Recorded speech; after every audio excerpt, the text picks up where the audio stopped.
Sa'ad bin Mu'adz, berjuluk Abu Ammar. Ia adalah seorang pemuda Aus yang dikenal jago menunggang kuda dan pemberani. Ayahnya adalah Mu'adz bin An-Nu'man dan ibunya bernama Kabsyah binti Rafi. Adapun istri Sa'ad adalah Hindun binti Sama. Bibi Usaid bin Hudair. Sa'ad adalah pemimpin Bani Abdul Ashhal. Pada saat duta Islam, Mus'ab bin Umair berdakwah di Yastrib, Madinah, dan berhasil mengajak beberapa orang untuk beriman kepada Rasulullah SAW. Saat tercengang, ia langsung memerintahkan sahabat karibnya Usaid bin Hudair untuk menemui Mus'ab yang ketika itu bersama Asyad bin Zurarah, anak bibi Sa'ad bin Mu'adz, agar mau menghentikan aksinya. Namun sampai di tempat Mus'ab dan setelah berdialog dengannya, Usaid malah menyatakan keislamannya. Ia pun segera pulang untuk menemui Sa'ad dengan harapan agar Sa'ad juga dapat mengikuti jejaknya. Melihat keadaan Usaid yang raut wajahnya sudah tidak seperti ketika perginya, Sa'ad bertanya, "Apa yang terjadi pada dirimu?"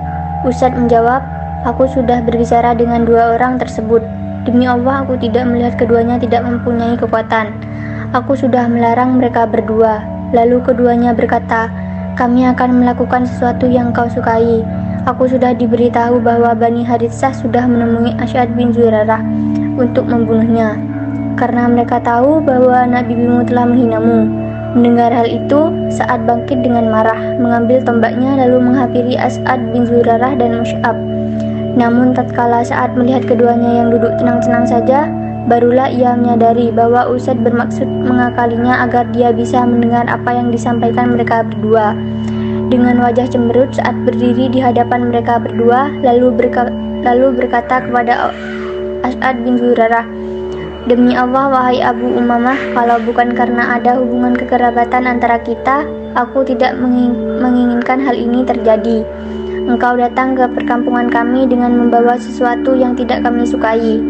Mus'ab berkata kepada Sa'ad, "Bagaimana jika engkau duduk dan mendengar apa yang aku sampaikan? Jika engkau suka terhadap sesuatu yang aku sampaikan, maka engkau bisa menerimanya.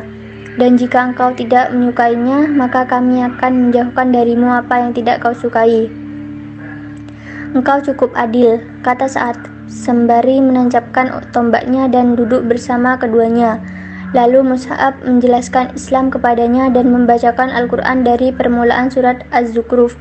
Kemudian Sa'ad bertanya, "Apa yang kalian lakukan tatkala dahulu kalian masuk Islam?" "Hendaklah engkau mandi, bersuci dan mempersaksikan dengan kesaksian yang benar," jawab Mus'ab. Maka Sa'ad segera mandi dan bersyahadat, kemudian salat 2 rakaat. Ia memungut tombaknya lalu kembali menuju Balairung yang di sana ada kaumnya. Setelah berdiri di hadapan mereka, ia berkata, "Wahai Bani Abdul Ashhal, apa pendapat kalian tentang diriku di tengah kalian?" Mereka menjawab, "Engkau adalah pemimpin kami, orang yang paling kami ikuti pendapatnya di antara kami dan orang yang paling kami percaya." Sa'ad melanjutkan, "Tak seorang pun di antara kalian, baik laki-laki maupun wanita, dilarang berbicara denganku sebelum kalian beriman kepada Allah dan Rasul-Nya. Belum sampai petang hari, tak seorang pun baik laki-laki maupun perempuan di Bani Abdul Ashhal melainkan sudah menjadi muslim dan muslimah." Sesudah itu, jalan hidup Sa'ad berubah. Mengabdi dan berjuang untuk Islam adalah pilihannya. Dalam waktu yang singkat, ia telah mengukir banyak momen-momen kepahlawanan yang luar biasa. Saat Rasulullah SAW harus perang di Badar, Sa'ad yang mewakili orang-orang Ansyar memberikan sikap dan dukungan yang tegas. Pada perang Uhud yang bergejolak, Sa'ad menjadi tameng Rasulullah, tegak berdiri di sisi beliau. Dikehendaki ia turut mempertahankan Madinah mati-matian. Ia terluka terkena panah Himban bin Qais al-Arakah. Kemudian Rasulullah memerintahkan untuk merawat Sa'ad di kemah Rufaidah agar memudahkan beliau untuk menjenguknya. Pada saat itu Madinah dikepung dan tiba-tiba orang Yahudi dari kaum Bani Quraisyah berkhianat. Mereka turut bersekutu dengan Quraisy, padahal sebelumnya telah melakukan perjanjian dengan Rasulullah SAW. Setelah kemenangan di Perang Khandaq, Rasulullah langsung mengadakan pengepungan terhadap perkampungan Bani Quraisyah yang telah berkhianat.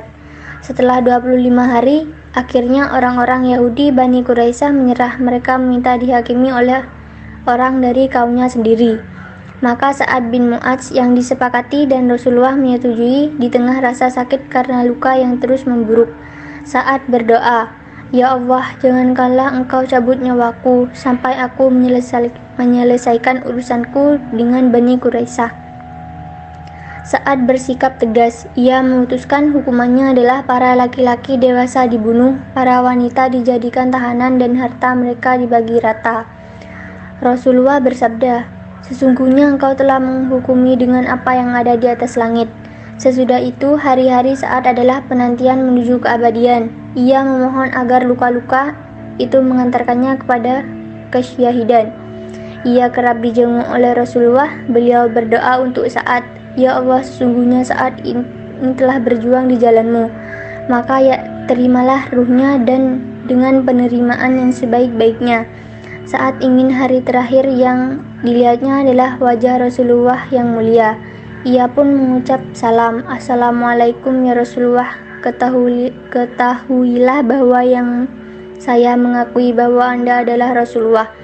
Rasulullah memandang wajah Sa'ad lalu berkata, "Kebahagiaanmu bagimu wahai Abu Ammar." Dan Sa'ad pun pergi menuju keabadian menghadapi ilahi orang-orang berduka cita dan berkabung.